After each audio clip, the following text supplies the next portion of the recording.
Welcome to the Tech Report podcast, where we help businesses survive, thrive, and create value.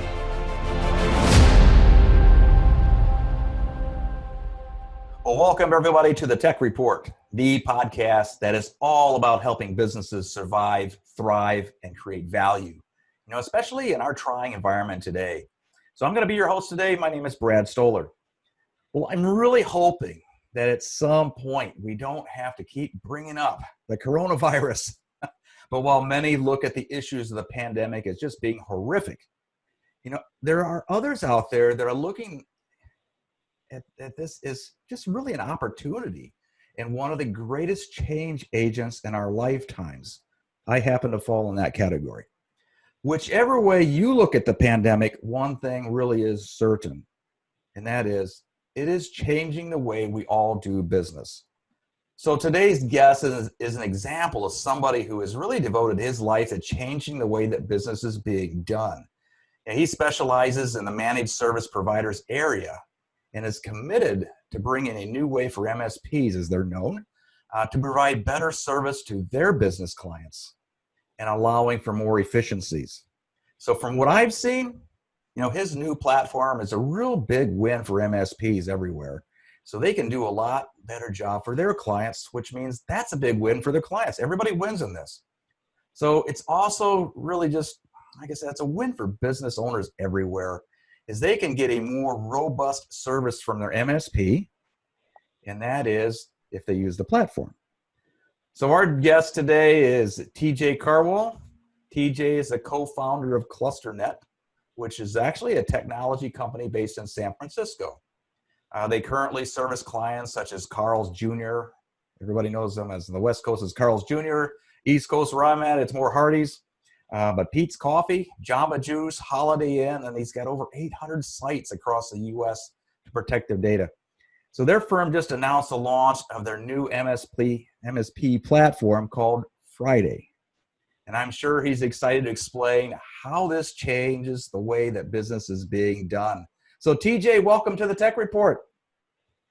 Thank you for the warm intro there, Brad. Appreciate it. Honored to be here. Well, speaking of warm, before we go any farther, just for those of you who have been under a rock and have not watched any news for the past month, you may not know this, but being in the San Francisco area, in Northern California, you've had a few, and you said the warm introduction. You've had a little heat out there, haven't you? A little bit of heat, a little bit of ash, a little bit of smoke. Absolutely. Exactly. And it was just, we were actually scheduled to do this a week ago, and we had to postpone because you're out of power. Your partner had to evacuate from his house. I mean, there were a lot of things going on out there. So everything okay for you? Yeah, I think from what I read this morning, I think the fires are almost 60% contained. So it's certainly getting there. The air is definitely a lot clearer. So it's kind of good to have things back to normal. Yeah, normal is 60% contained. I guess if that's the normal, I guess that's the world. It's not enough to have a pandemic. You got fires as well. So, anyways, you guys are doing a great job, and I'm excited for this episode.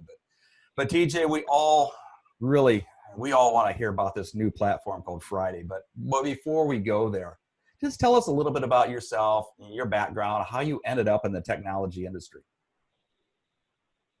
Yeah, sure. So, I could suppose you could say that I really seeked out a career in the technology space. Technology was always something that had really fascinated me, which is probably what led me to pursue a degree in electrical and computer engineering. But even during that time when I was in school, business really had a really strong allure on me. And I had worked through a lot of sales jobs throughout college. One, primarily because they paid a lot better if you performed well, helped pay the books and then some at that time. But I also liked it. I really enjoyed it. I was good at it. So eventually, while I was still in school, I started an online e-commerce business called Rizza Wheels for selling performance car parts. Keep in mind, this was 2004, 2005, right? So building a site like that had its own e-commerce challenges and such, right? But eventually when I graduated, I was able to sell that, further pursue my career in tech. And, I worked for Cisco really shortly after college as a pre-sale systems engineer. All right. And, that was really a highlighting moment in my career, because not only was I able to follow my passion with tech, but I was able to really make some strong business impact at a really large scale for my customer base. It almost felt like I really had been conditioned for that type of role a large majority of my life, right? So did that for about 6 years or so, managed to get my CCIE in routing and switching there, picked up a few sales championships awards along the way. And eventually I jumped ship and joined this very up and coming company at that time called Meraki, right? Meraki, for any managed services provider, has probably heard of them. But they were pretty amazing at what they were doing, right? Sure enough, my first week there started like literally as my second day. Cisco announces its intent to acquire Meraki. And there I was right back at Cisco again for another 2 years, right? But yeah, it was different this time, right? I got to see firsthand how a tech startup could compete with a behemoth like Cisco. And, I shouldn't even really just say compete. They were actually taking market share away from Cisco's core business. Mm-hmm. And I was just really, truly inspired by everything that we were doing, the amazing talent that I was working around. It was a pretty amazing experience. But yeah, so, fast forward another 2 years there, started my own path down entrepreneurship, had started a few tech startups along the way, Cluster Networks being one of them. And sure enough, here we are 5 years later. Exactly. So it sounds like you had technology has just kind of been in the blood since you were born, the way it sounds. You really enjoy it and you get a real passion for it. So, well, great. Well, we are talking about ClusterNet here today, especially. So give us a little background on ClusterNet. Tell us what you guys have been doing for the past, I know you said it's taken you almost 3.5 years to come up with your new platform. So what have you been doing those last 3.5 years, and what kind of difference have you been able to really make, for your clients? Yeah. So I guess, going back to even the beginning when we were able to start Cluster, Gary Wright, my co-founder and CTO, we very much started as your traditional managed services provider, is what they're known as today. And because we were so new and so small and agile, right, we could really offer this boutique, almost like white glove type service that catered exactly to the needs of our customer base at that time. And it almost felt like we were really just this extension of our customers' technical team, I think we did a really good job of blurring the lines between what a cluster engineer was and what our customer's engineer was. And, that's quite honestly probably one of the best things you can do as an MSP, right? But, we also learned along the way that we had some pretty amazing engineering acumen. And that only not allowed us to help design and architect solutions for their business needs, but also allowed us to respond and service our customers better and faster than any other managed services provider out there that we were aware of, right? So we built up this great brand for being a technology expert with incredible services for our customers. And as we started to grow, we really hit a challenge that I think a lot of organizations out there face, whether you're in the service industry or not.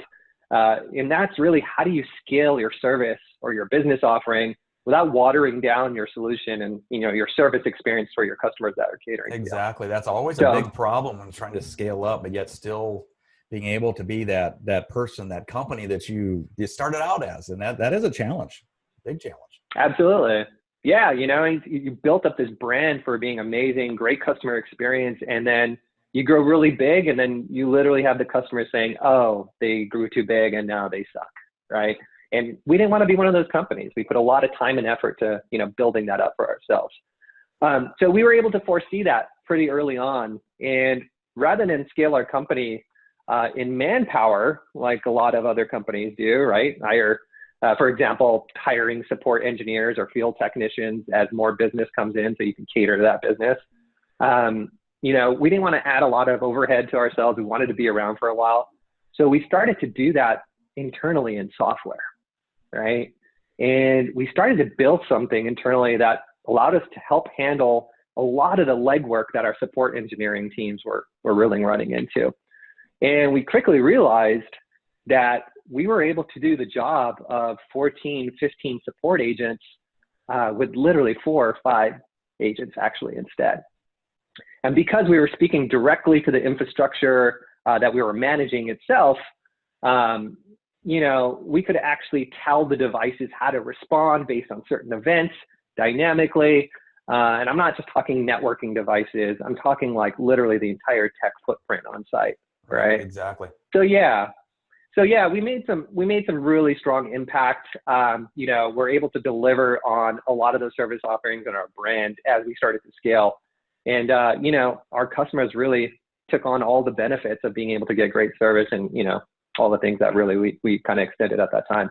And they still got to talk to you or whoever That's they right. were used to talking to, which it sounds like that was an important part of your whole, which is leading up to actually my next question here. We'll just dive into it here. So I know you guys have worked really, really hard on this platform, and you told me it's taken you 3.5 years to finally get here.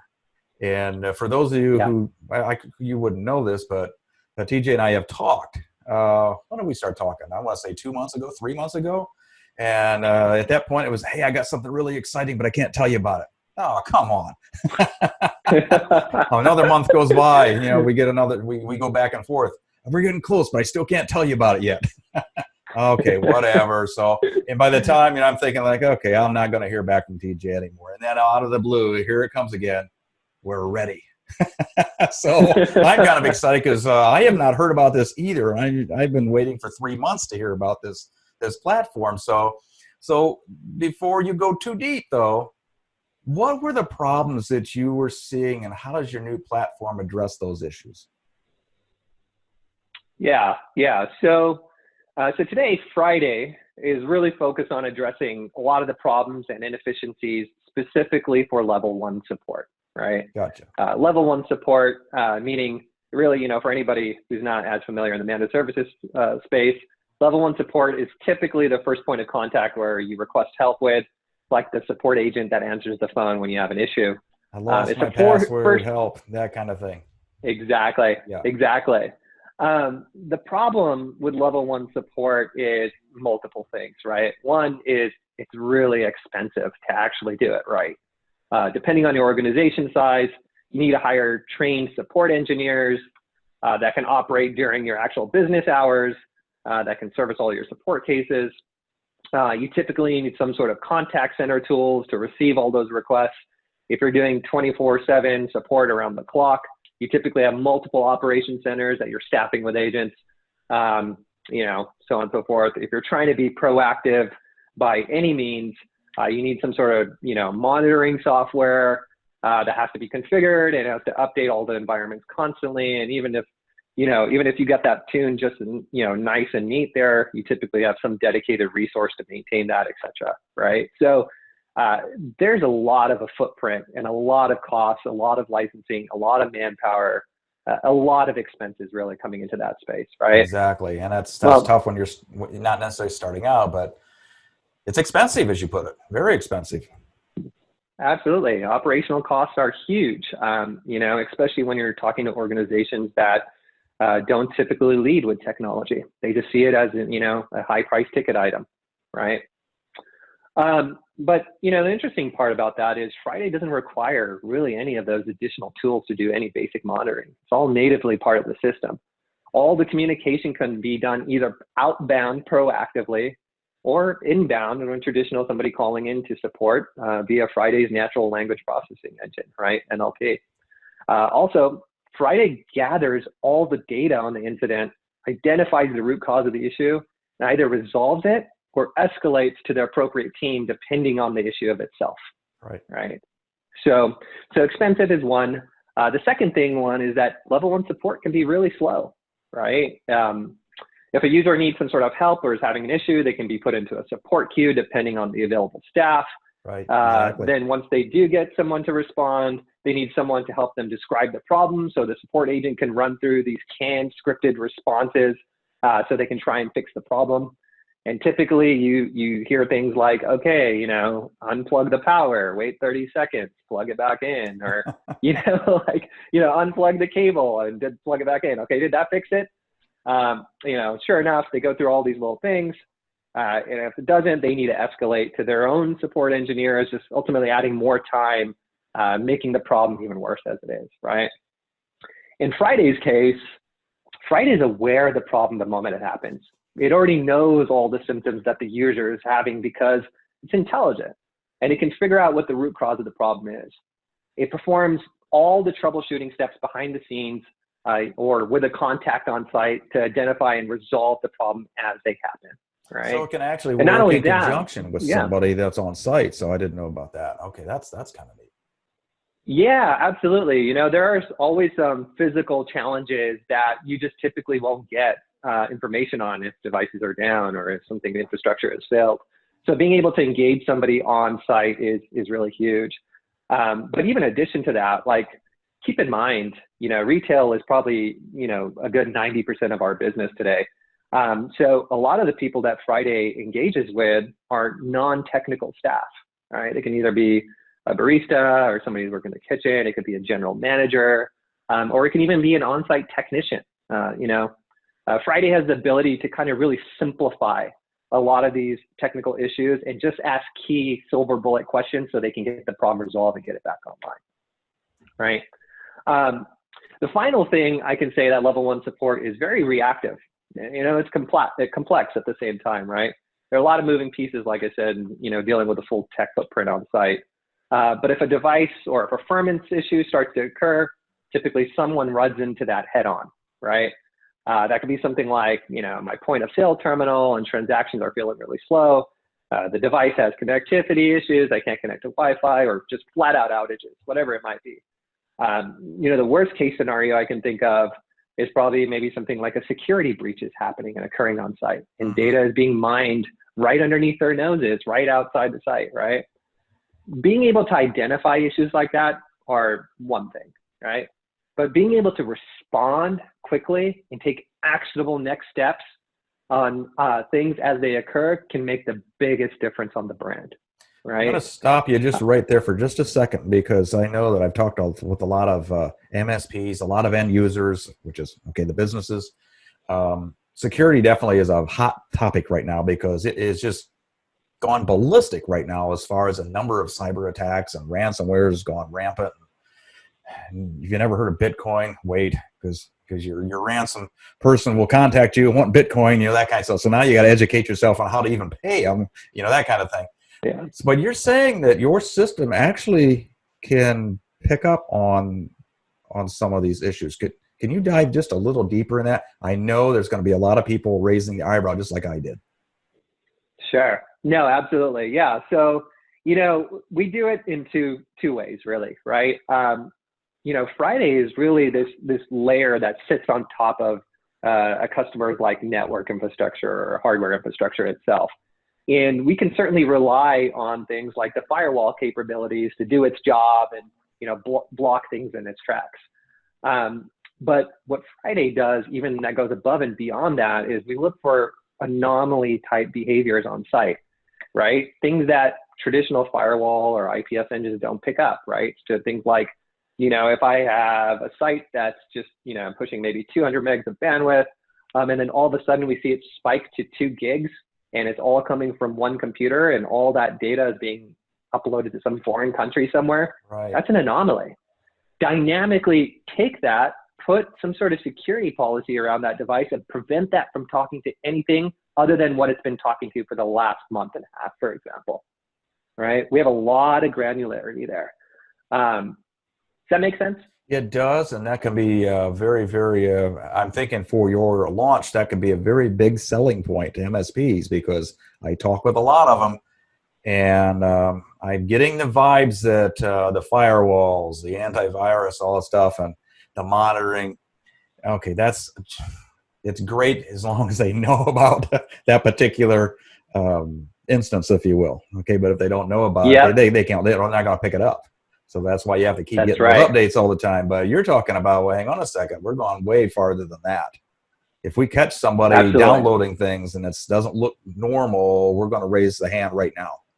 And now, is it able to actually stop or just raise your hand, or how does that work? Yeah, and that's really one of the powers powerful components about Friday is it actually stops it, right? Oh, wow. Okay. And So it can there's prevent a somebody big from difference. stealing your IP, intellectual property, for those of you who don't. I'm not talking about internet protocol here.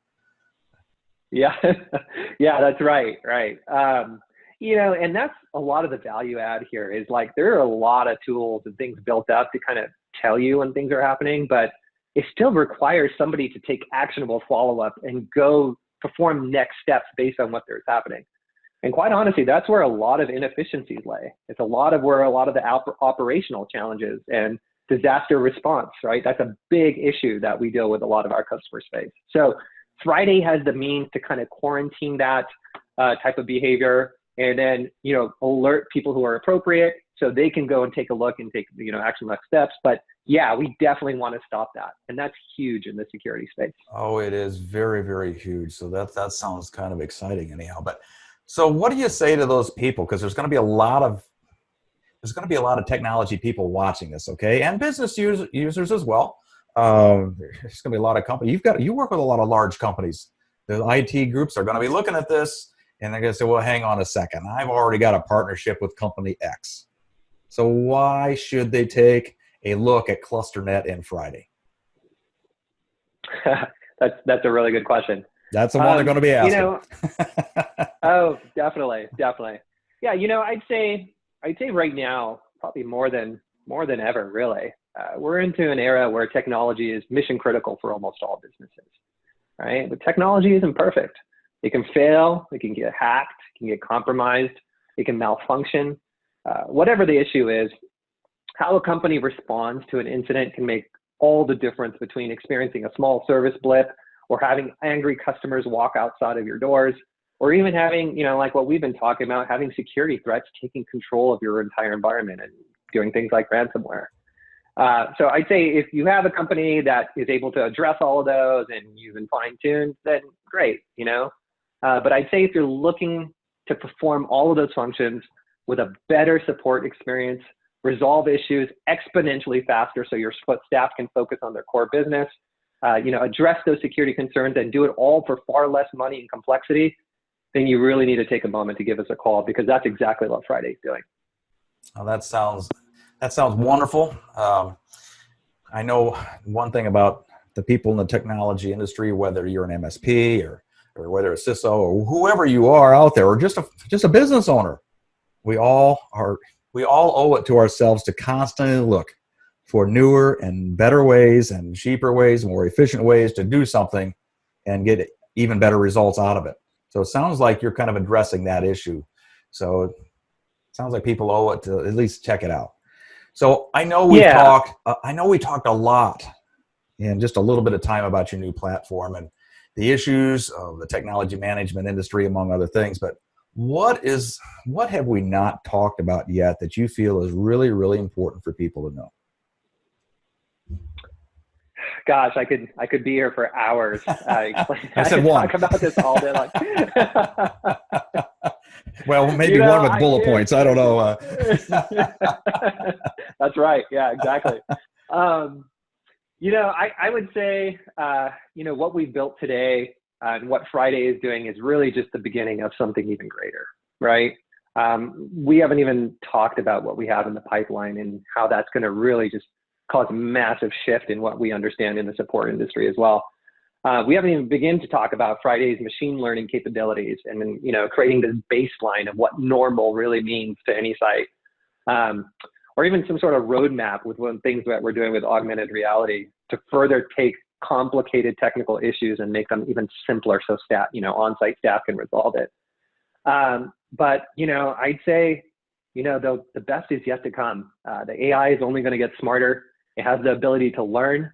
It has the ability to grow. It has the ability to take actionable follow-up, and it can do it in fraction of time rather than really what your traditional managed services providers could do. That sounds good. And you mentioned augmented reality. Okay, so here's now. Okay, so I've seen augmented reality, and I've seen. I know what Facebook was doing, for example, a few months back, where they've got a head.